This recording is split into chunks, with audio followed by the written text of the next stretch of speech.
Your Excellency, President of the Federal Republic of Nigeria,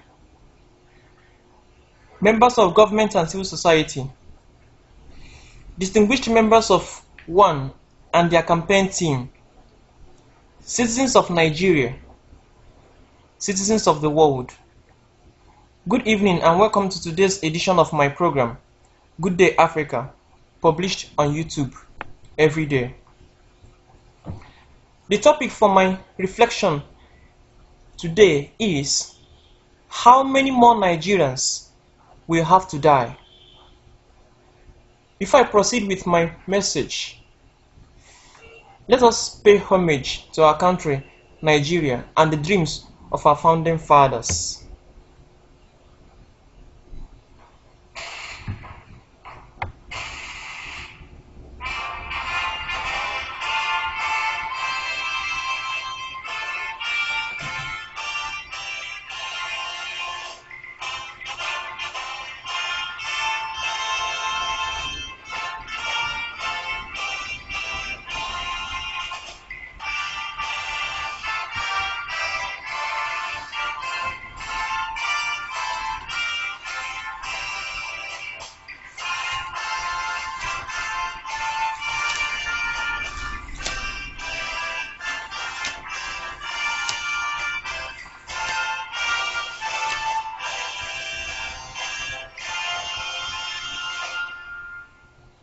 Thank you. How many more Nigerians will have to die? It was a lively evening. The moon had come out much early, gorgeously dressed with a gown of 1,000 crystal stars. Children were playing outside, and elderly people were cracking senior jokes. It was on this beautiful evening that Mama Nnamdi, our neighbor, was taken to the hospital, for she was expecting a baby. I remember my mom telling me that she would put to bed before the next morning. Around 5 a.m. the next morning, I was jacked up from sleep by a loud weeping. I was expecting women's normal jubilation when a new baby is born, not bitter weeping. While I was still wondering what had happened, my mother let out her own cry from the room. My sisters joined her, and other neighbors nearby joined as well. A kind of mysterious chill settled over me. Mama Nnamdi has died. The world stood still before my eyes. They said she delivered the baby outside the hospital because the gatemen and nurses were sleeping and could not open the gate until an hour later. They said she had severe bleeding and the nurses did not know what to do because they had nothing in the hospital to control the bleeding. They said the doctor said he was tired and could not come out. They said she died on their way to the hospital, which they referred them to. They said so many things, annoying things, but the reality is, Mama Nnamdi is no more. I lost my 2 siblings, my elder brother and a younger sister, to convulsion. Though that was many years ago, but it feels as if it just happened yesterday. I am sure my mother and my siblings will be crying again right now as they are listening to this recording. The tragic story of Mama Nnamdi illustrates how Nigerians, especially pregnant women and children, are dying in their numbers due to hardship and poor healthcare system. The government is answerable for all this death. Nigeria accounts for 1 in every 8 child death in the world.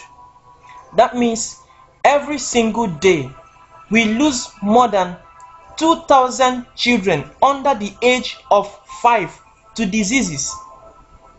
while 158 Nigerian women die from childbirth-related complications. That is very, very tragic and unacceptable. Losing a Nigerian is not like losing an election or points in naira bets. It is not like Dangote losing $1 in his business. Losing a Nigerian means losing one's father, mother, spouse, child, or sibling. If you don't understand how it feels, think about Mama Nnamdi's little kids. Who could care for them the way their mother used to? I remember when Zulai Buhari died, Yakoa, even President Yaradua, a black shadow of sorrow and mourning was cast on their families. So, it's not like losing a game or a bet. To some, it could mean even the end of the world for them. That is why I raise up my voice from the rooftops, not that I can shout, but so that those without a voice can be heard. I speak not for myself, but for all Nigerians. I am not alone. Recently, we've been seeing Nigerian stars, Yemi Alade, Henshaw, Desmond Eliot, Waje, Nuhu, and others campaigning for better life and healthcare in Nigeria through a platform organized by one.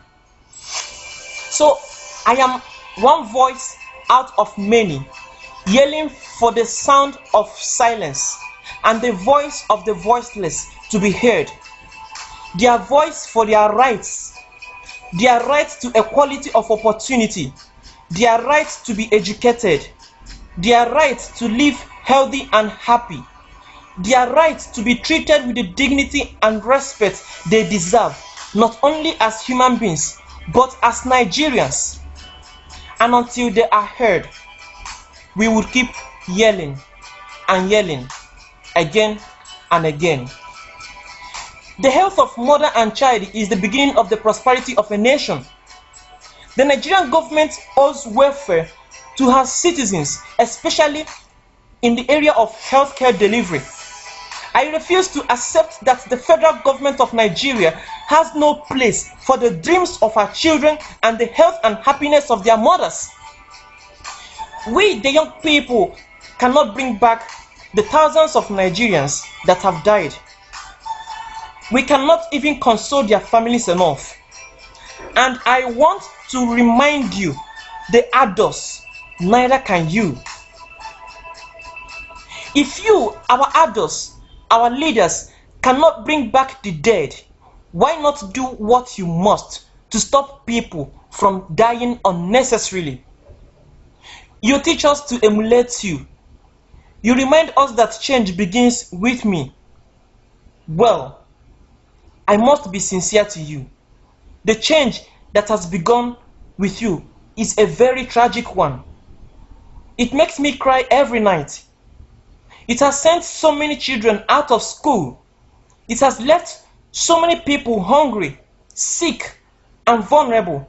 And worst of all, it has left so many dead.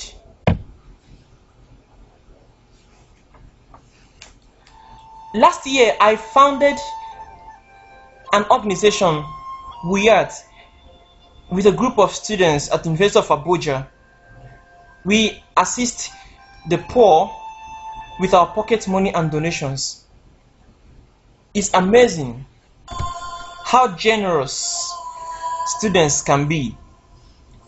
If students who have nothing compared to what you and your grandchildren and great grandchildren have could starve themselves for a dying child to receive medical treatment, why do you still hold back? Enough is enough. Enough of government wasteful spending, frivolities, and executive lawlessness. Let's make Nigeria stronger. Let's save Nigeria from further death. I am speaking to you, adults, our leaders. By rights, no one should go hungry or worry where their next meal would come from. Poverty threatens the rights of children, their survival, health and nutrition, education, participation and protection from harm and exploitation. I call on the federal government to change their policies in favor of peace and prosperity, good health care, education for all and equality. As a matter of the gravest urgency, the federal government needs to implement the National Health Act and Abuja Declaration, including more resources and better funding to ensure that all Nigerians, the poor and the rich, the weak and the strong, are able to access health care. Every child, every Nigerian must be free to play, free to go to school, eat, learn, and dream.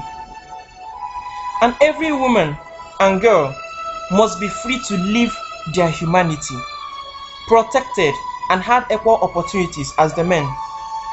And every pregnant mother receives proper health care for safe delivery. I want to conclude my message with this story. When the US Embassy in Benghazi, Libya, was under a terrorist attack, a female officer telephoned the reachable air base for a rescue operation. The receiver questioned the authority of the distressed caller. "What is your authority?" she asked her. "My authority," the distressed caller retorted. "My authority is that Americans are going to die, including the person speaking with you right now," she answered finally and hung up.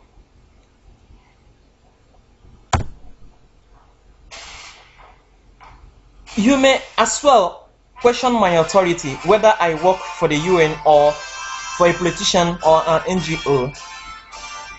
Just like that woman, my authority is that Nigerians are dying and many more are going to die if you don't do something now. Thank you so much. In a special way, I thank an NGO that brought Nigerian stars together to campaign for the well-being of Nigerians.